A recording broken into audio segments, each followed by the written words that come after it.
And a new monetary system came to the world after the Second World War. That monetary system has been with us since then, 1944. But I have news for you tonight. There's another war coming, and it's just around the corner. And when that war comes, they're going to finish this monetary system. They don't need it anymore. And they'll bring a new one. But the Mufti doesn't know that. Who gives his bogus fatwa that the money we're now using is halal. Mufti, are you listening to me? Mufti, you're going to have to answer in the grave, Mufti, for declaring this money to be halal. No.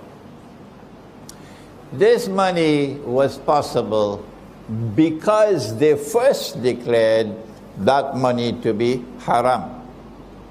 The Articles of Agreement of the International Monetary Fund prohibit the use of gold as money.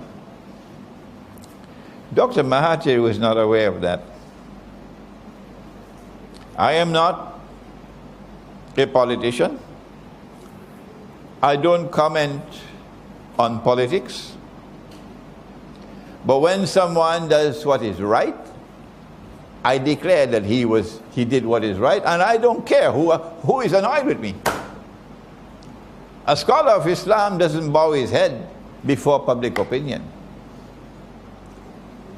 Dr. Mahathir was not aware that the International Monetary Fund prohibited the use of gold as money. But Dr. Mahathir was able to recognize, as no one else recognized, that this was wrong. That this was wrong.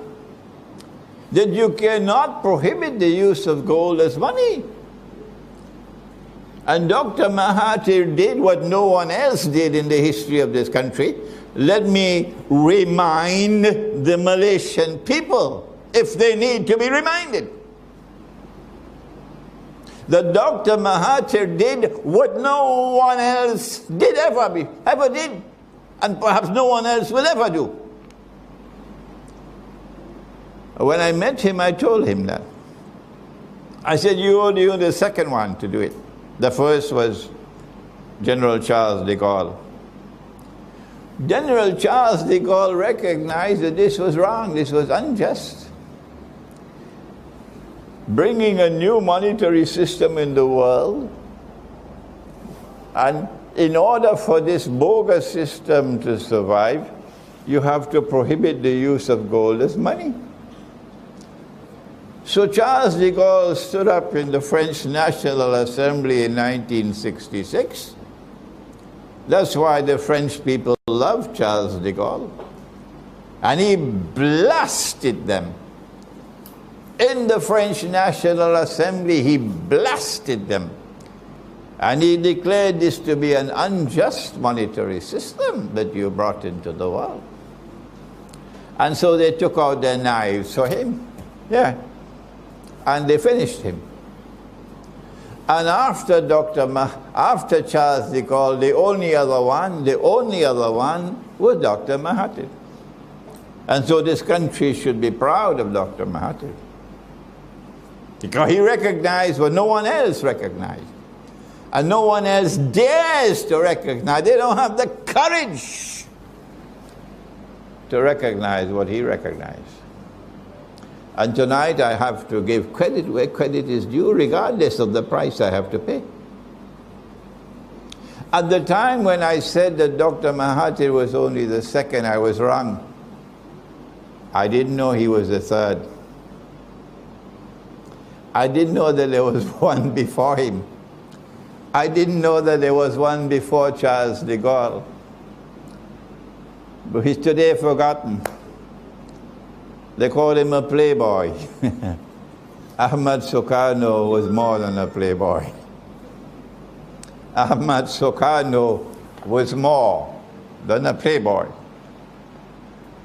When Indonesia became independent, Ahmad Sukarno called in the ulama. He had the courage to do it. And he asked them about this money. I'm not a scholar of Islam. You are the scholar. Tell me, how can we have paper as money? How can we have paper as money? And the ulama replied to him and said to him, the paper would be halal only if it is redeemable in gold. Meaning you could take the paper and get the gold at a fixed rate. So the paper will be like a check. So Ahmad Sukarno decided that the Indonesian rupiah would be redeemable in gold, and he fixed the rate. But the people who want to rule the world, they had made that haram. In the Articles of Agreement of the International Monetary Fund. So they had to launch a coup via a crooked man called Suharto to get rid of Sukarno.